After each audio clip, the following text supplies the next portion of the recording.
Fala galera, beleza? Bom, aqui é o Júnior. Hoje, nesse vídeo aqui, eu quero fazer o seguinte.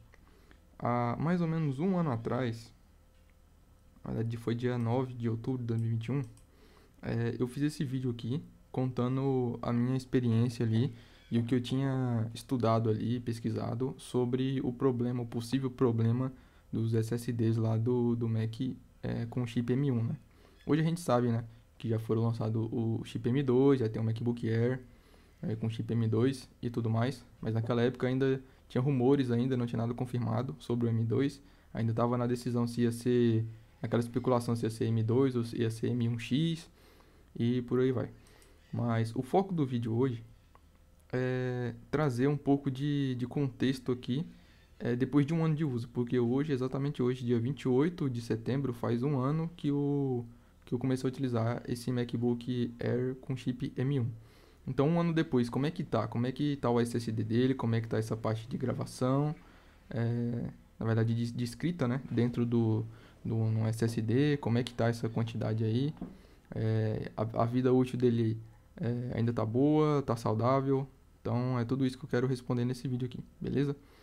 Então, bora lá. Bom, para quem não viu, eu deixo esse vídeo aqui, porque por mais que ele tenha um ano aqui, ele tá bem atual ainda, então as pesquisas que eu fiz lá e tal, até para entender algumas coisas que eu vou falar nesse vídeo aqui, é bom dar uma olhada nesse vídeo que eu tô mostrando aqui antes e depois, se tiver alguma dúvida, né, depois voltar nesse vídeo aqui, certo? Beleza. Dito isso, bora prosseguir. Nessa época eu tinha usado aqui esse post do Mac Magazine sobre esse problema aqui e tinha alguns relatos de alguns usuários que estavam tendo um problema bem grave de uma escrita bem excessiva. Ó, por exemplo, o modelo desse usuário aqui era de 2 TB e 16 GB de memória.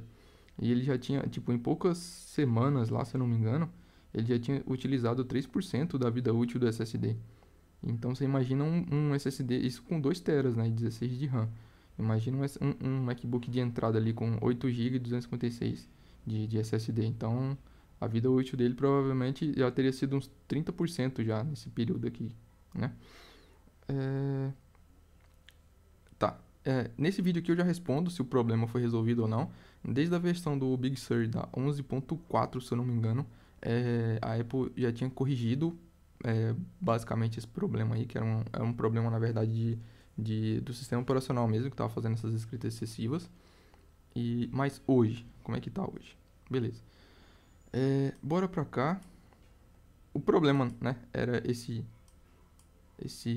excesso de gravação no SSD. Os relatos foram, né, igual eu comentei, 15 teras tinham sido escritos no SSD em 2 meses, entendeu? Então isso aqui era... E tipo, o MacBook do usuário era um MacBook muito parrudo, né? E esse meu aqui, para comparação, efeito de comparação, ele é 512 de SSD e 8 GB de memória RAM, certo? Beleza. No outro vídeo eu explico mais detalhado o que é o TBW e tal.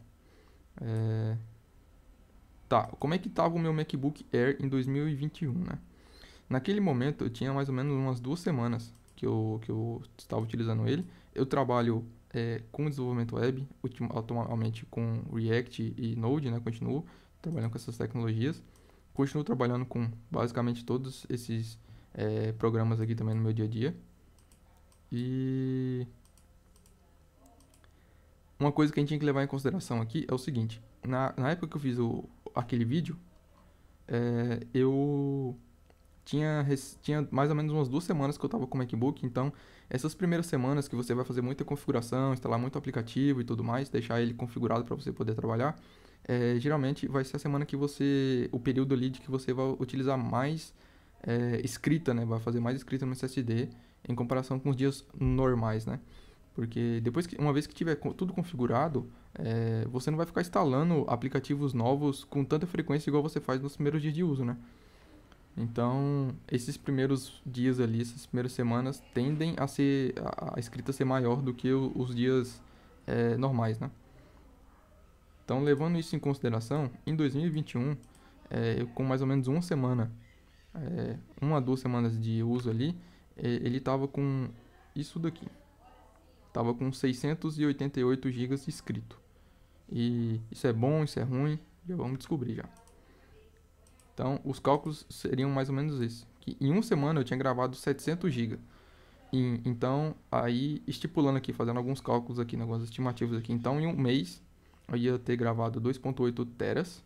Em um ano seriam 33.6 terabytes. Isso levando em consideração que o TBW, que lembrando, né, se você não sabe o que é TBW, dá uma olhadinha no vídeo anterior que eu explico com mais detalhes. Mas, resumindo, a quantidade de terabytes que um SSD, porque ele tem vida útil, a quantidade de terabytes que o fabricante geralmente diz que ele suporta, né? O da Apple a gente não sabe, eles não divulgam isso. Então, assim, o que dá pra gente fazer algumas estimativas ali. SSDs NVMe, geralmente eles utilizam a base de 400 terabytes de TBW, né? E os mais caros ali, os mais topo de linha, eles vão até 4.800 terabytes. Levando em consideração 400 TBW, seria mais ou menos, a vida útil aqui seria durar, se eu fosse seguir nessa mesma linha aqui, iria durar mais ou menos 12 anos, né? Tá, mas isso, o meu lá em 2021, né? Quando eu tinha acabado de comprar ele. E hoje, um ano depois, como é que ele tá? Vamos lá. Esse print que eu tirei agora há pouco. Então aqui já dá pra ver o seguinte. Primeiro ponto, tá 100%. Então até hoje ainda tá a vida útil dele já respondendo. Tá 100%. A escrita, nesse um ano, ele fez uma escrita de 13.3 terabytes. Ou seja, a minha estimativa seria ali na casa dos... Na época, né? Se eu continuasse na mesma tocada, seriam 36, né? Depois de um ano teria... 33, desculpa. 33.6. Mas, como eu comentei, nos primeiros dias de uso são usos mais intensos ali para poder configurar todo o ambiente, então acaba tendo mais escrita do que os outros dias, né? Depois que, uma vez configurado, né?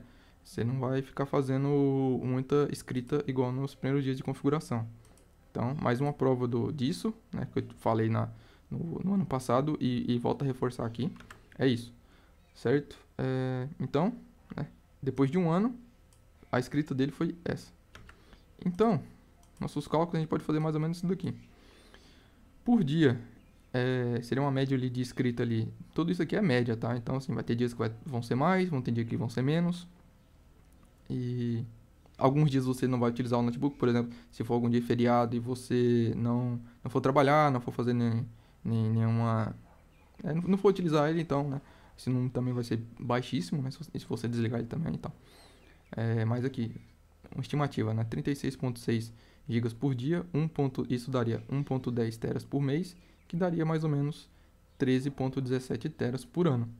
Né? Então, a vida útil, levando em consideração que o TBW desses SSDs dos Macs M1 são de 400 terabytes, a gente não tem certeza disso, é só uma estimativa, com base no que outras fabricantes praticam no mercado, né? Então, seria uma vida útil ali de mais ou menos 30 anos, né? Então, esses 12 anos já estava bastante, né? Pra gente ficar com o notebook. Aqui, né? Tá tranquilo. Então, resumindo, queria esclarecer aqui que era isso. Depois de um ano, eu pude constatar que isso não é um problema, esse detalhe do SSD aí, que na época era um problema, antes do Big Sur ali 11.4, mas hoje em dia isso não é um problema mais.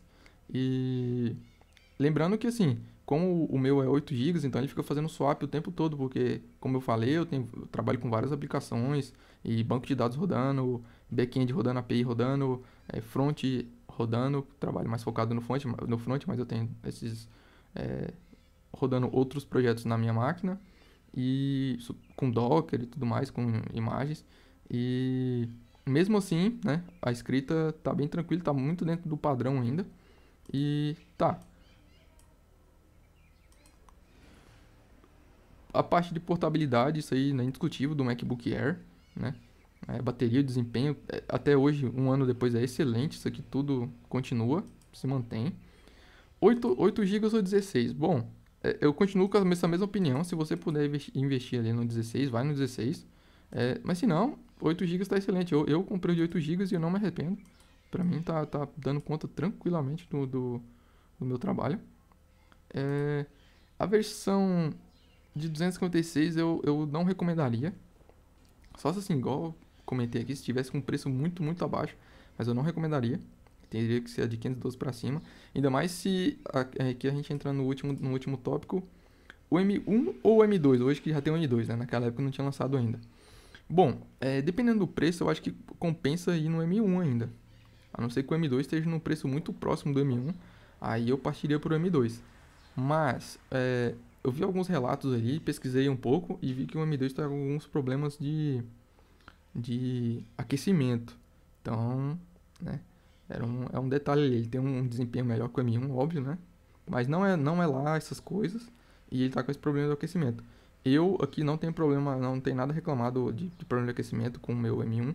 E olha que eu moro num lugar bem quente aqui, tipo, em média é 32 graus durante o dia. E às vezes chegando bem mais que isso. Na média 37 ali. E ele rara as vezes que ele chega a 50 graus. É muito raro mesmo. E 50 graus ainda tá bem tranquilo, né? Porque, por exemplo, o meu MacBook Pro de 2013, se eu não me engano, ele ficava quase que o tempo ali de 60, 70 graus. Na época com Intel, né? Então, ainda assim é bem frio. Então, eu ainda pegaria o M1. Tentaria pegar um com 16, se eu fosse comprar hoje.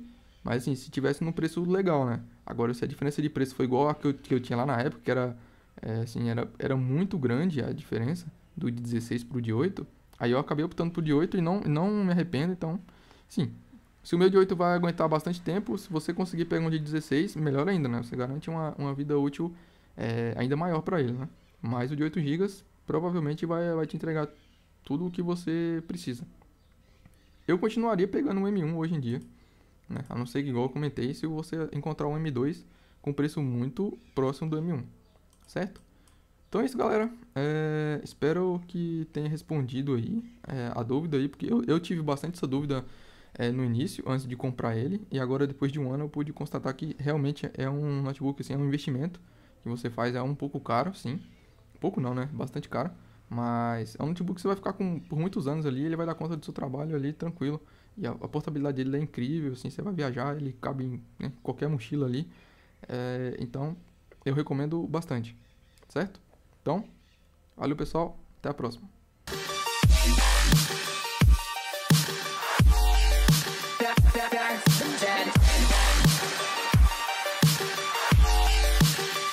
Back from the dead.